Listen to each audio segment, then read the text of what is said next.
trigonometric ratios.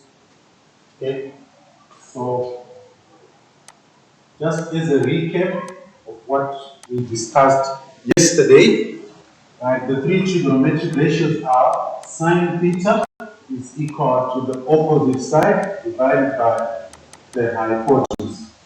Cosine of theta is equal to the adjacent side divided by the hypotenuse. And tan theta is equal to the opposite side divided by the.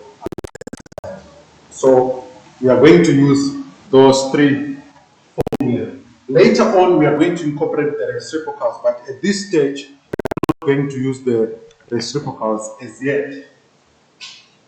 All right, so the first one, 1.3a, right? First thing, you must identify your reference angle first, okay? And obviously, the side opposite the right angle is your hypotenuse. So that's the hypotenuse. If our reference angle is K, it means the opposite side is going to be ML, then the side is going to be KM.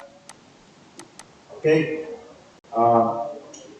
So sine K is going to be opposite over hypotenuse, which is going to be equal to, our opposite side is ML, and our hypotenuse is KL. So that's straightforward. Then B, the reference angle has changed from BK to L. So this is now the reference angle. So this side here becomes the opposite side. The hypotenuse does not change. That side becomes the adjacent side. So sine L is going to be opposite over hypotenuse. The opposite side is now Km, and the hypotenuse still KL. Right? Then C, we have cos K. Now cos is equal to adjacent over hypotenuse. So if our reference is K, it means we have our adjacent side is Km, and our hypotenuse is still KL. Right? Then for D, we have cos L, that's 2 adjacent over hypotenuse.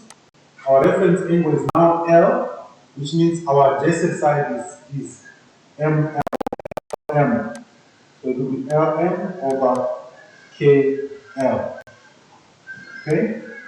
Then for E, we have tan K, that's opposite over adjacent. Our opposite side for K is going to be LM or ML. I'll call it LM, that's my opposite side. If the reference angle is K, the adjacent side is going to be KM. Then F, we have tan L, that's equal to, obviously, opposite over adjacent.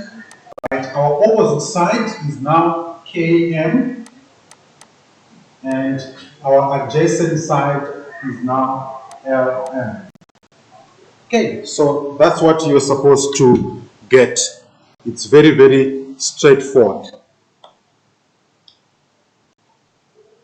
Right? Any question there?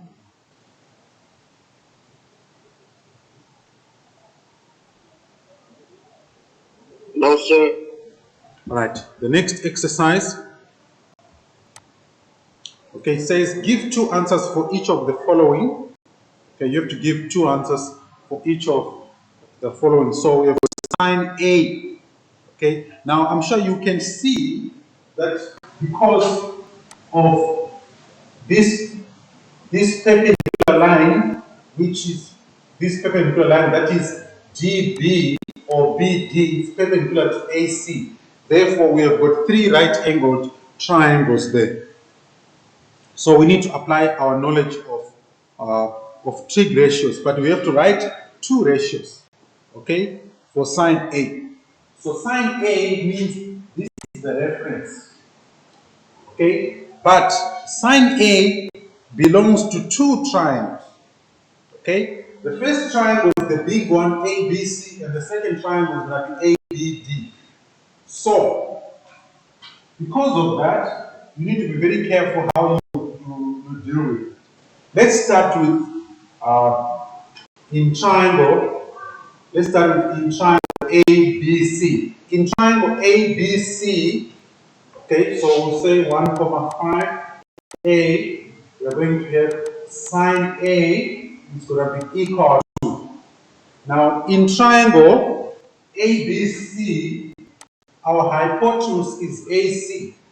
So, it will be opposite over sine, it's opposite over hypotenuse. Alright? So, in triangle ABC, our hypotenuse is AC. The opposite side is going to be BC. So, we are going to have BC as our opposite side. So, I'll put BC there over the hypotenuse, which is. So, that's the first ratio for sine A. That is in triangle ABC. The same ratio, we can also write for triangle ABD.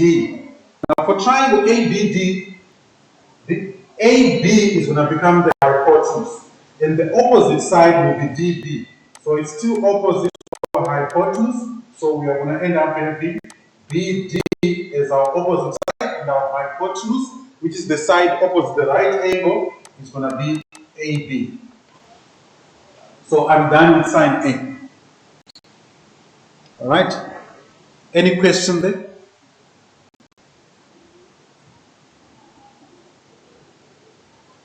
Right. Then B, we have sine C. Now the reference angle has changed. It's now C. Now, angle C belongs to two triangles as well. The big triangle ABC and the smaller triangle, which is going to be BCD. Therefore, if I start with the bigger triangle ABC to be opposite over hypotenuse, the hypotenuse is still AC. The opposite side becomes AB, and the hypotenuse will be AC. Alright? Again, sine C is opposite over hypotenuse. For triangle BCD, this angle here, it's 90 degrees, so it's opposite BC. Therefore, BC is a hypotenuse. Okay? So, it means our opposite side will be BD over the hypotenuse, which will be BC.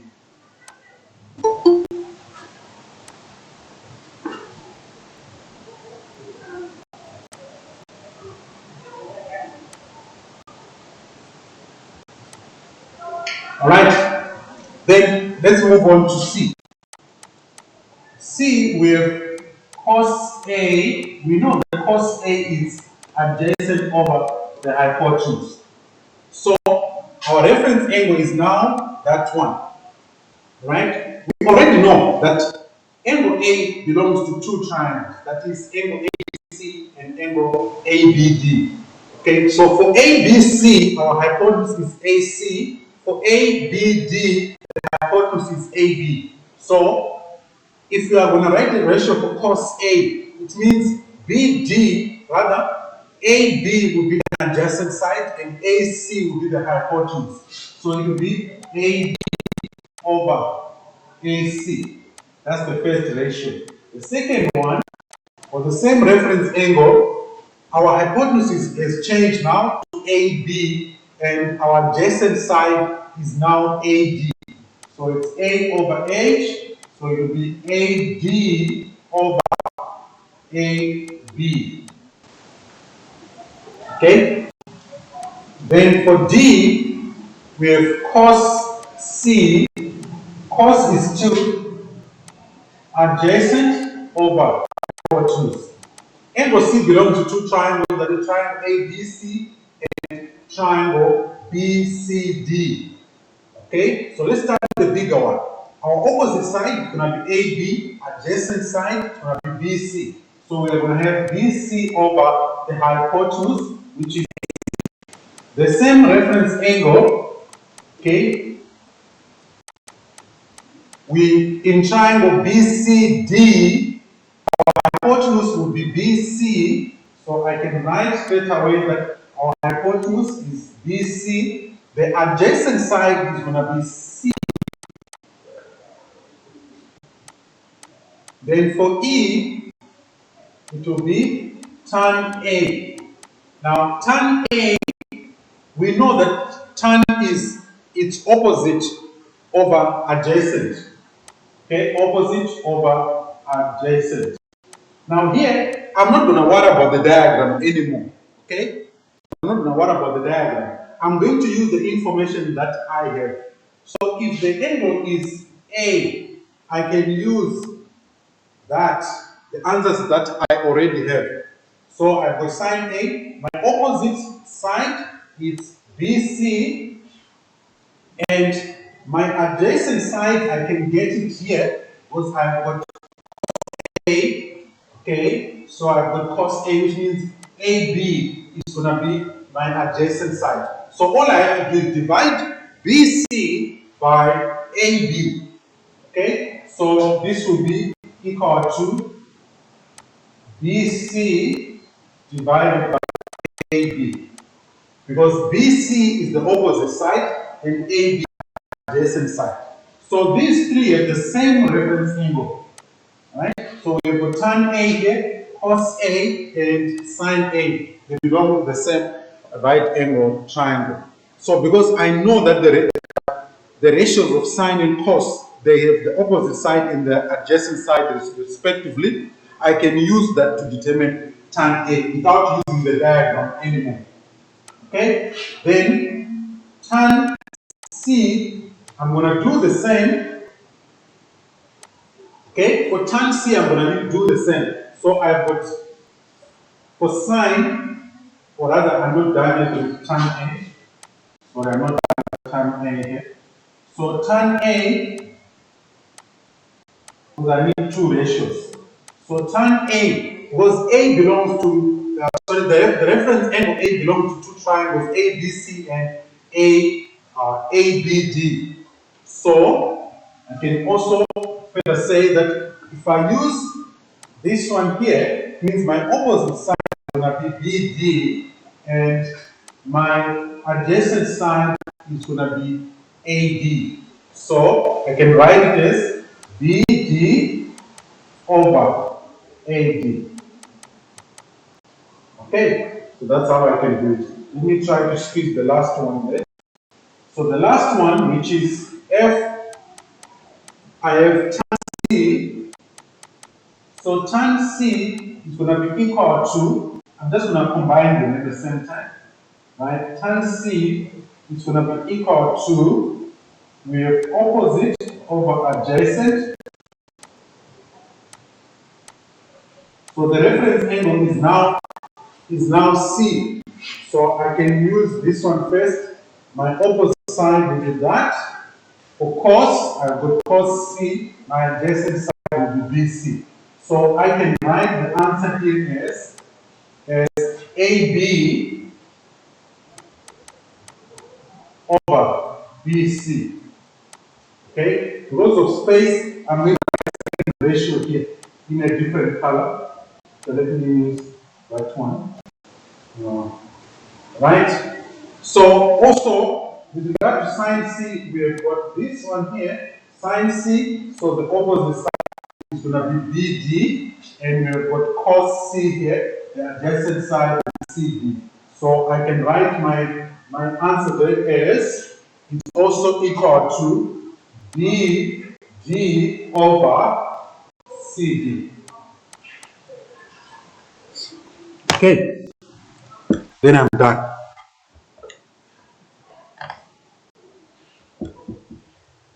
All right, any question there?